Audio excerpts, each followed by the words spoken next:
Olá, pessoal!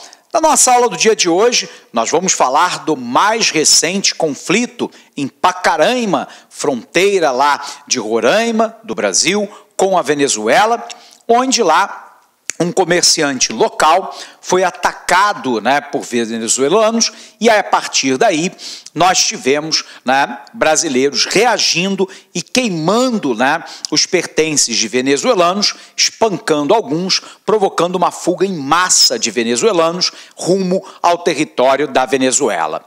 Então vamos lá, vamos tentar entender um pouquinho disso. Observe lá que nós já dissemos para você que a Venezuela vive uma grave crise econômica, social, ética e moral. Isso ocorre de maneira mais intensa a partir da crise econômica mundial de 2008. A Venezuela é uma grande produtora mundial de petróleo, é a sexta maior produtora mundial. E a gente sabe que com a crise econômica de 2008, o preço do barril, que estava em torno de 120, 130 dólares, caiu para 45.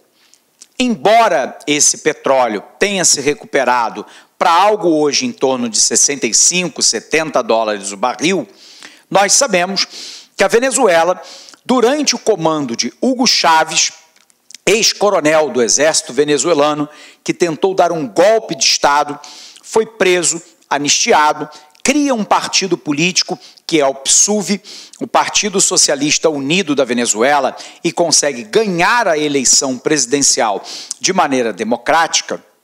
Hugo Chávez é acusado pelos opositores do seu regime de montar, junto com o atual presidente Nicolás Maduro, que era o vice-presidente de Hugo Chávez, um regime dentro da Venezuela que cria o caos no momento atual. Primeiro, Hugo Chávez promete criar na Venezuela um socialismo do século XXI. Esse socialismo do século XXI se inicia com a estatização de uma série de empresas dentro do país. Por um outro lado, de uma forte perseguição aos grupos de mídia, aos grupos políticos e à população que é contrária ao seu regime. Os presos políticos têm sido comuns dentro da Venezuela. Por um outro lado, há o fechamento de canais de televisão e rádio que são contra o regime chavista.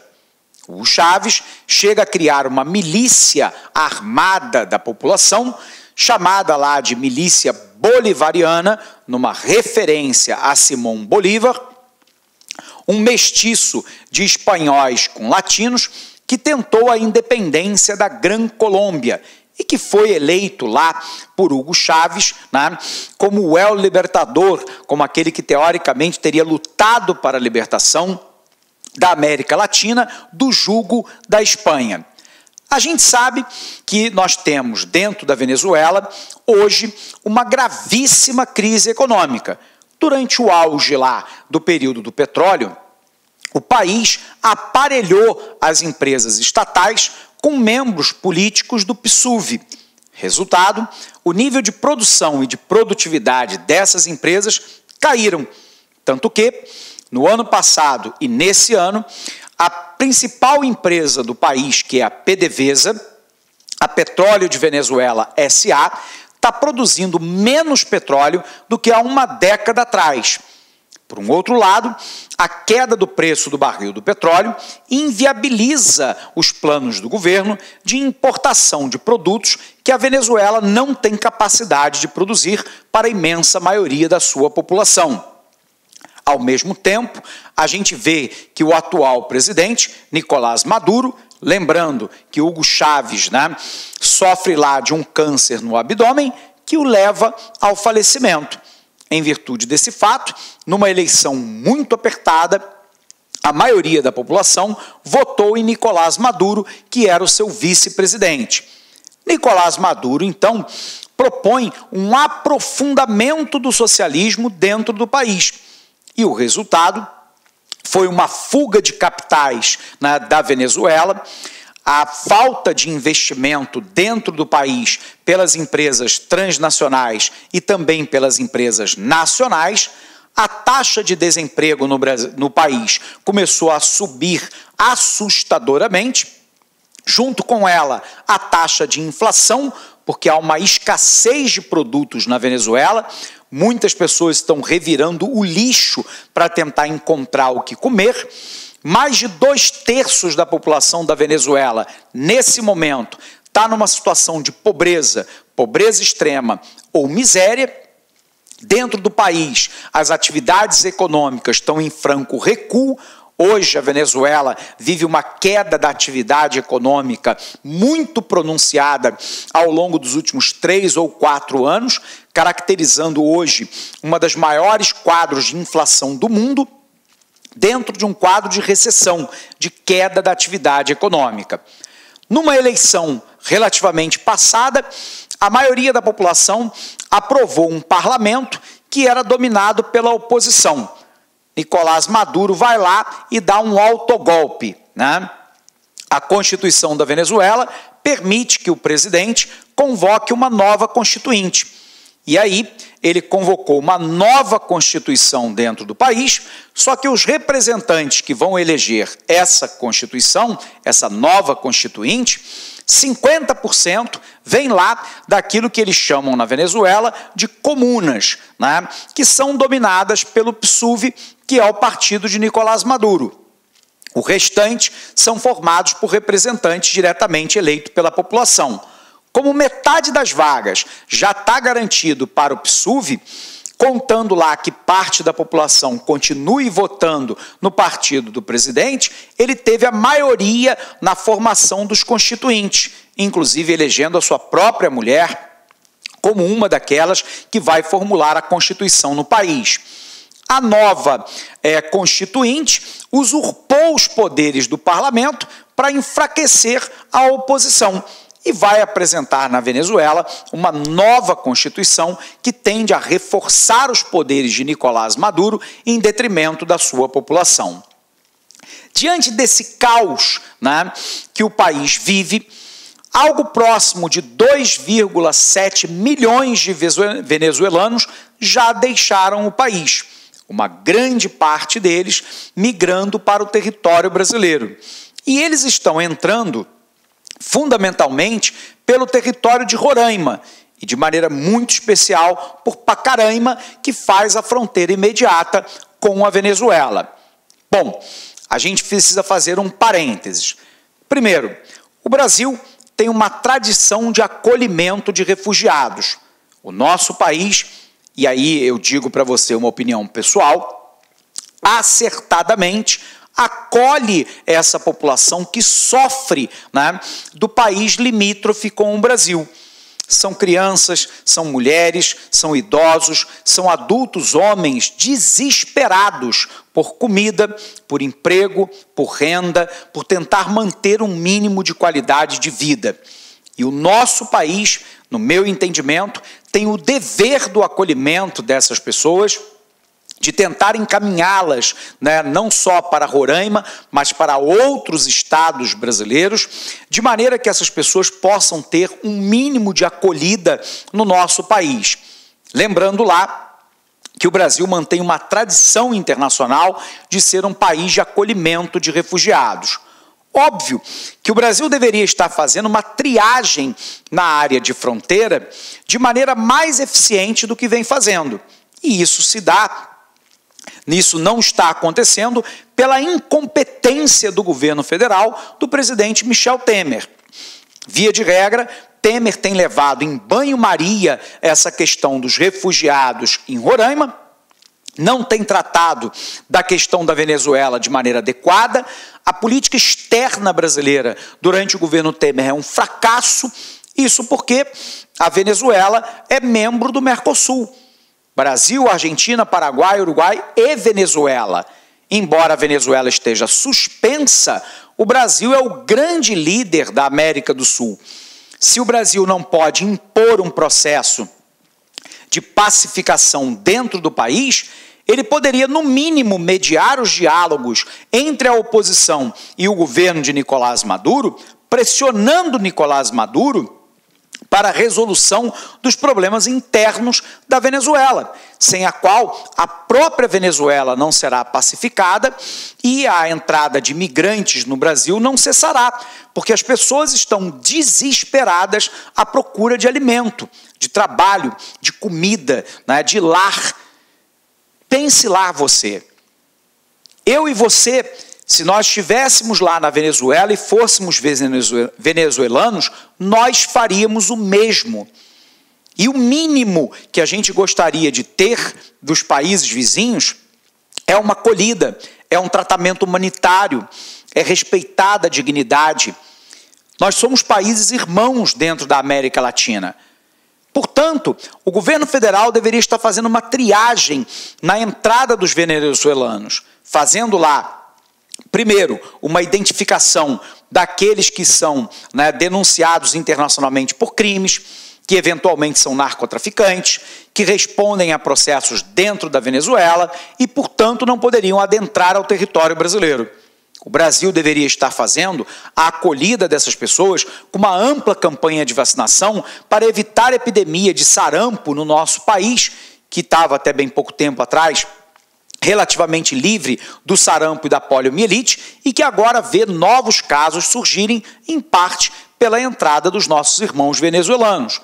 O Brasil deveria estar dando acolhimento de saúde, sanitário e de habitação para essa população e encaminhar esses venezuelanos para outros estados brasileiros, tentando dar um mínimo de conforto às suas famílias, sobretudo a mulheres, a crianças e idosos. No entanto, o governo federal, incompetente que é, tem tratado a questão com nenhuma competência, quando muito, deslocando para lá a Força Nacional de Segurança e as Forças Armadas para tentar dar um mínimo de controle na área de fronteira.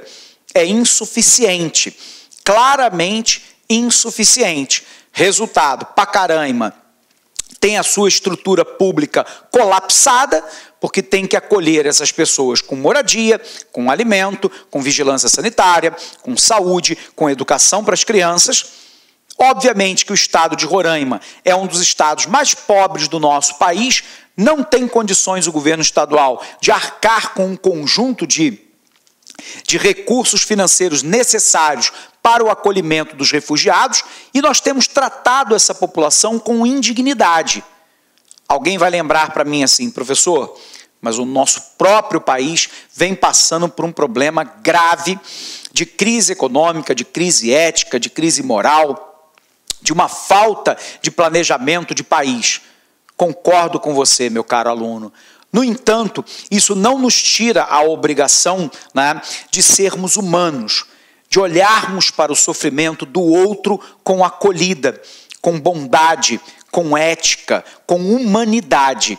E isso é um papel precípuo, fundamental do governo federal, e não da prefeitura de Pacaraima ou do governo de Roraima, que são lá, né, áreas empobrecidas do nosso país. Portanto, o governo federal tem falhado gravemente. Resultado, um comerciante de Pacaraima sofreu uma tentativa de assalto, né? Sofreu agressão de venezuelanos, que obviamente, né, não são a maioria, não são representativos, deveriam estar presos, né, no nosso país, sequer talvez permitida a sua entrada.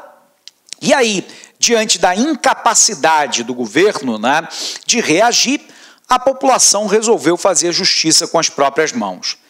Invadiram um acampamento de venezuelanos, que tinha mulheres, crianças, idosos, que são os grupos lá, né, que têm menor capacidade de defesa, incendiaram as coisas, né, dos venezuelanos, chutaram, espancaram e agrediram os venezuelanos e 1.200 deles fugiram desesperados para dentro da Venezuela.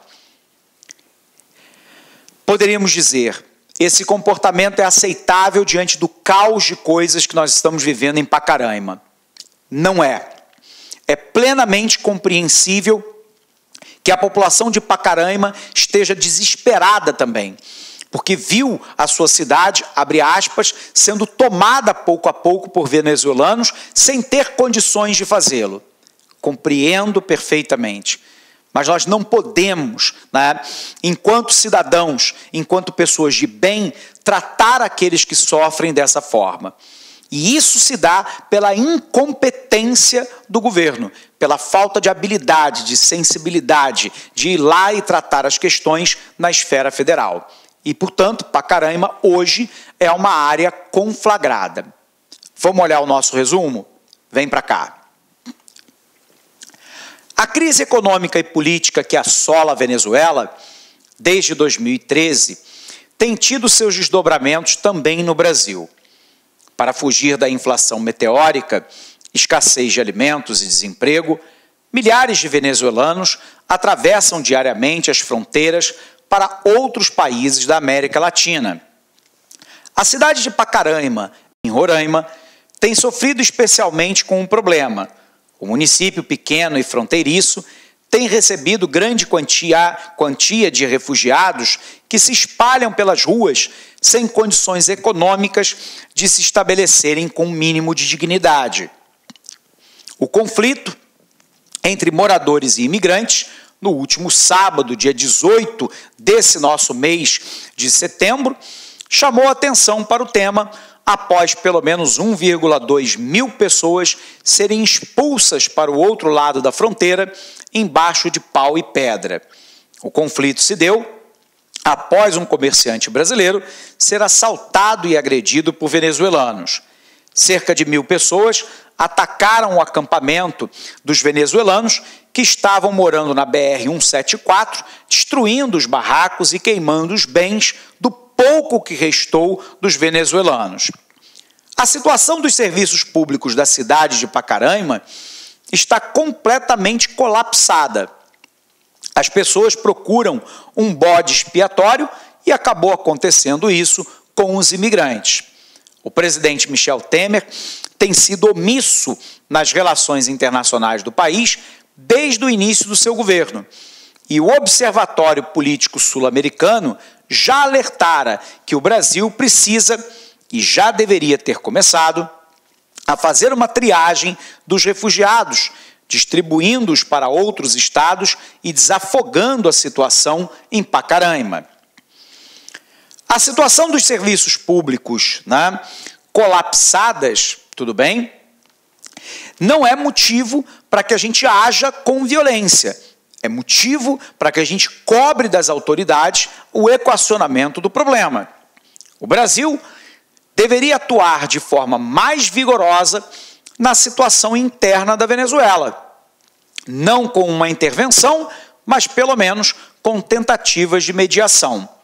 A crise na Venezuela e, consequentemente, a imigração em massa não tem perspectivas para ser resolvidas em breve. A pressão econômica e política tem sido ainda maior após a reeleição de Nicolás Maduro em maio desse nosso ano de 2018. Os Estados Unidos anunciaram novas sanções que proíbem a compra ou venda de ativos que pertençam ao governo venezuelano nos Estados Unidos, algo que afeta, inclusive, os ativos do Banco Central da Venezuela e a petrolífera estatal PDVSA, Petróleo de Venezuela S.A., bases da economia venezuelana. Segundo as Nações Unidas, já contabiliza 2,3 milhões de venezuelanos que fugiram do país só nesse ano de 2018, passando de 2,7 milhões se computarmos aí o segundo semestre de 2017 até agora. O caso lá em Roraima, 30 mil venezuelanos chegaram a Roraima após o acirramento da crise no país. 100 venezuelanos chegam por dia em média. 999 venezuelanos estão matriculados na rede de ensino. Em 2015, eram apenas 248. 230 ocorrências com venezuelanos foram registradas esse ano, ante 58 em 2015. E uma parte imensa dessa população, pessoal, só quer trabalho, comida, estadia, um mínimo de condição de acolhimento para uma população que sofre tanto. Tudo bem? Eu tenho clareza, e isso às vezes os alunos me dizem nas aulas presenciais, que o Brasil também tem pobre, o Brasil também tem miserável e que o acolhimento deve ser primeiro ao nosso povo e depois aos venezuelanos. Eu entendo esse argumento, embora não compartilhe dele. Eu acho que todos têm que ser acolhidos, porque todos nós somos seres humanos, somos pessoas que sofremos e que merecemos ter um mínimo aí de acolhimento no nosso sofrimento. Não é possível que o Brasil vire as costas para essa questão como tem virado até agora. Tem que mediar a solução dentro da Venezuela pela via democrática e tem que fazer o acolhimento devido dessa população. Não podemos deixar que situações como essa se repitam. Não é humano, não é cristão, não é digno que a gente veja venezuelanos dormindo na rua como essa criança e que isso não nos toque o coração. Não é possível que a gente veja uma família inteira desesperada na calçada sem ter o que comer. Não é possível que a gente veja os nossos irmãos venezuelanos dizendo que quer trabalhar e que ele precisa da ajuda para comer. E a gente dizer, né, que nós temos os nossos próprios problemas e que a Venezuela que se vire com os dele.